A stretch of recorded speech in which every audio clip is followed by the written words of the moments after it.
और आप यह नहीं सोच पा रहे हो कि हम क्या करें, तो आप भगवान कृष्ण की यह बातें याद रखिए। भगवान ने जब इंसान को बनाया, उसे सुख और दुख दोनों प्रदान किए। अगर जिंदगी में दुख ना हो तो सुख की भी कोई अहमियत नहीं होती। जब इंसान दुखों को झेलता है, तब उसे सुख की अहमियत का पता चलता है। इस दुनिया में कोई भी इंसान ऐसा नहीं होगा जो दुख को पसंद करेगा। सभी यही चाहते हैं कि हमारे जीवन में सुख ही सुख हो।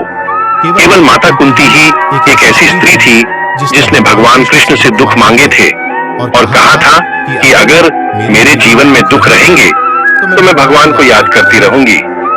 दुख भी कई प्रकार के होते हैं।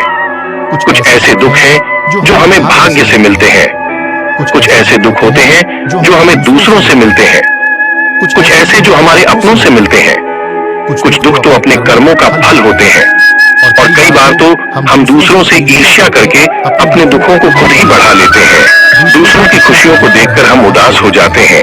यह कैसा जीवन है। हम एक एक पल को जीते हैं, एक एक दिन को जीते हैं। कोई दिन दुख से भरा होता है और कोई दिन सुख से। इन दोनों भावनाओं के साथ हमें जीवन को जीना पड़ता है। दुख इंसान को अंदर से तोड़ देता है।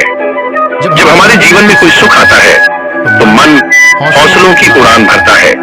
जीवन जीने की इच्छा बढ़ जाती है और नई उम्मीद के साथ इंसान कुछ करने की सोचता है।